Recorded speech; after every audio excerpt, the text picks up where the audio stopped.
ဒီနေ့မနေ့ခင်းလေးမှာတော့မှန်ကန်သောဝန်ခံချက်ဝန်ခံတဲ့အတိုင်းဖြစ်လာလိမ့်မယ်လို့လူတွေဟောပြောနေကြတဲ့နှုတ်ထွက်စကားရဲ့တကူဆိုတာကိုသင်ကြားဖို့ပါသလားဝမ်းနေစရာကောင်းတာကအခုခေတ်မှာလူတော်တော်များများဟာ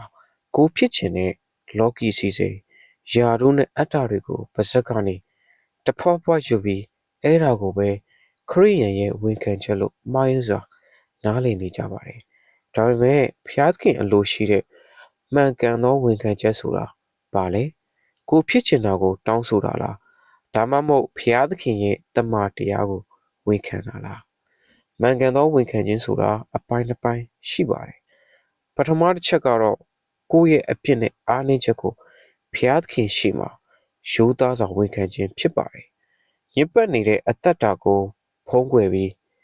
ငါကကောင်းကြီးခံရသူလို့ပါဇက်ကနေဘလောက်ပဲရွရွဘာမှဖြစ်မလာပါဘူးမိမိအပြစ်တို့ကိုဖော်ပြတောင်းပန်လေငါတို့အပြစ်များကိုလှုပ်၍ဒုစရိုက်ရှိသမျှနဲ့ကင်းစင်စေတော်မူလိမ့်မယ်လို့ကျမ်းစာကဆိုလိုပါတယ်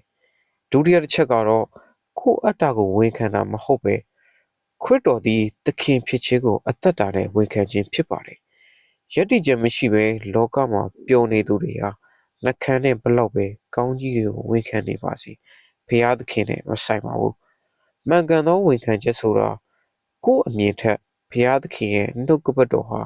အမြဲတမ်းအမှန်တရားဖြစ်ကြောင်းဘဝနဲ့ထင်ရှားစေခြင်းဖြစ်ပါတယ်။တမန်ကျမ်းစာတွေမှာအခုလိုဖော်ပြထားခဲ့ပါတယ်။တယောအခန်းကြီး1အပိုင်းငယ်ကိုပြစ်တို့ကိုဖော်ပြတောင်းပန်လင်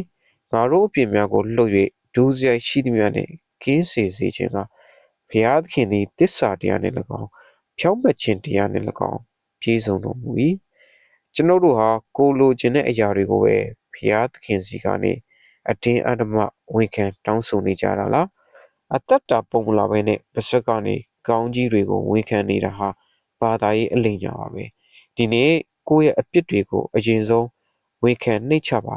ပြီးရင်လောကရဲ့အလိုနောက်ကိုမလိုက်တော့ပဲခရစ်တော်တပါးသီးသာငါဘဝရဲ့သခင်ဖြစ်တယ်ဆိုတဲ့ယက်တိချက်မှန်ကိုအသက်တာနဲ့ဝန်ခံကြပါစို့ကြားနာသူရောက်တိုင်းပေါ်ဖျားသခင်ကောင်းချီးပေးပါစေအာမင်